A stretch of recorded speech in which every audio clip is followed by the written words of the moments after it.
Greetings Internet! Today I would like to talk to you about Europe, or more specifically, why I think here in the UK we should stay within Europe. When the referendum was first announced, my first reaction was of course we have to stay in Europe, and it seemed like the only people who were against it were kind of racist idiots. But as soon as you try and do any research on the topic, it turns out that it's a lot more confusing and a lot more complicated. But the big problem is I'm fighting just like any other election. People are mudslinging and name-calling and not focusing on actual facts. Both sides are spouting out random numbers about how much income a household will lose or gain whether we leave or stay, but none of those numbers seem to be consistent, and if you actually start to look into it, you realise that those numbers are simply unknowable. The current system is immensely complicated and it's pretty much impossible to know precisely what's being spent on what, for who and when, and any plans for when we leave are just completely imaginary. We don't know for sure what's going to happen then. It's all too angry and vague. No one seems to be taking the time to actually sit down and think about this properly. But for me personally, it just boils down to two or three things. I have friends dotted around Europe, from up in Norway to down in Hungary. Some have always lived there, some are from the UK and have moved away, but no matter what happens, if we leave the EU, their lives and my relationship to their lives is going to be negatively affected. Will those who have moved away be forced to move back because there's no longer freedom of movement within the EU? Will those who like to travel here suddenly require a visa to get in? I have friends here who like to nip to places like Holland or Germany just on a whim, but if suddenly you've got to apply for a visa first, that ruins it. My friend and business partner spends half of his time in this country and half of his time in Hungary, and usually to get between the two, he drives. And so that means going through Austria, Germany, and then France or the Netherlands.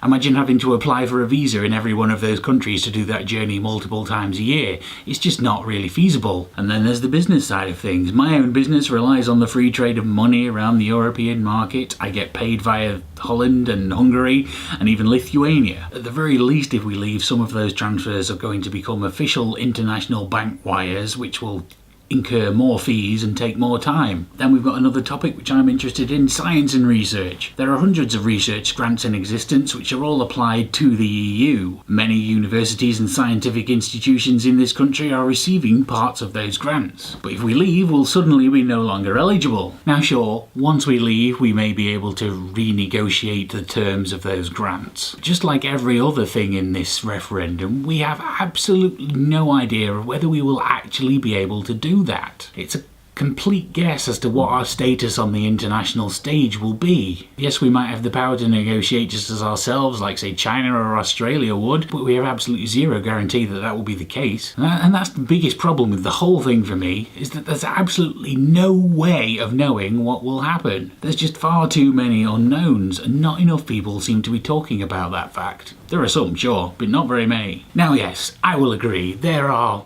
many problems with the way Europe works, but we don't fix those problems by just chopping it off and leaving them to it. We're supposed to stay and help mould things for the future. Cutting ourselves off is backwards and isolationist. For the good of the world and the future, we need to make communities of great minds. We need the best and the brightest from all over Europe to be free to move to places like London. That way we can work together on the projects we need for the future, rather than cutting ourselves off. No one in Europe's going to be interested in coming here if we say, screw you guys, we're going off and doing our own thing. For me, anyone who even considers leaving is missing the bigger picture. At this point, I interact with many people all over the world, and I really don't care all that much that I'm British. I consider myself a citizen of the earth, and the sooner everyone gets together and starts thinking about that more, the sooner we can get to the next level. Yes, that may sound a little like some science fiction utopia, but why shouldn't we be aiming for that? Why are we getting bogged down in all these petty arguments about nothing? So there we go, that's my opinion. I recommend everyone vote that we stay in the EU. And remember, if you're not registered to vote, you still have until the 7th of June to do so. And also a note, if you're a student that's going home for the summer, remember to be registered at the correct address. Do you have opinions on whether we should be in or out of Europe? I imagine some of you probably do. Let me know in the comments down below. Thank you for watching, and I will see you next week.